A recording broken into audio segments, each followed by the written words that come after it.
다주택자 입장에서 가장 고민되는 건 이미 세입자가 살고 있어서 임대차 계약이 한참 남은 집을 어떻게 5월 9일까지 처분하느냐입니다. 이재명 대통령도 이런 경우는 어떻게 보완할지 대안을 검토해보라고 이미 지시를 해놨는데 그 이후 시장 분위기는 어떤지 이성훈 기자가 취재했습니다. 서울 성동구의 한 아파트 단지. 이번 주 들어 116제곱미터와 84제곱미터 아파트 두 채가 급매로 나왔습니다. 모두 다주택자들이 내놓은 물건들인데 각각 최근 호가보다 1억 원 낮은 가격입니다. 현지에서 솔직히 돈이 수입이 없는데 그렇게 제곱미터 1억씩 이렇게 때려먹은 적이 있으니까 거기에 대한 그 완전 이제 악몽 같은 그게 있죠.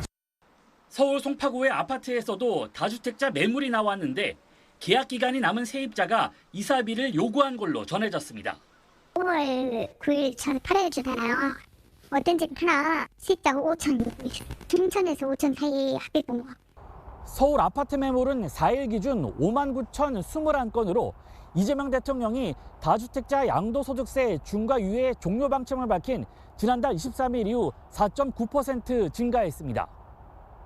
다주택자가 내놓은 매물이 상당 부분 포함된 걸로 추정되는데 특히 정부가 다주택자 퇴로를 제시한 3일엔 1,000건 이상 매물이 나왔습니다.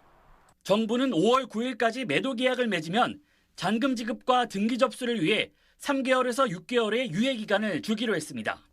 또 세입자가 있어 당장 입주하기 어려운 주택에 대해선 임대차 계약이 끝날 때까지 의무 입주 기한을 미루는 방안을 검토하기로 했습니다.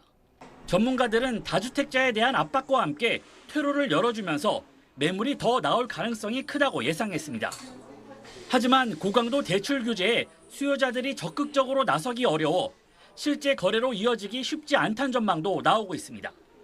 입주 의무 기한을 무작정 미뤄줄 경우 사실상 갭 투자를 허용하는 거란 지적도 나옵니다. 1년이라든가 2년 정도의 임대차 기간이 남아있는 그런 물건에서만 이제 혜택을 준다거나 이런 보완적인 부분들도 고려할 필요가 있는 것. 다주택자들이 보유세 강화 여부를 지켜보며 버티면 매물 잠김 현상이 나타날 수 있다는 점도 풀어야 할 과제입니다. SBS 이성훈입니다.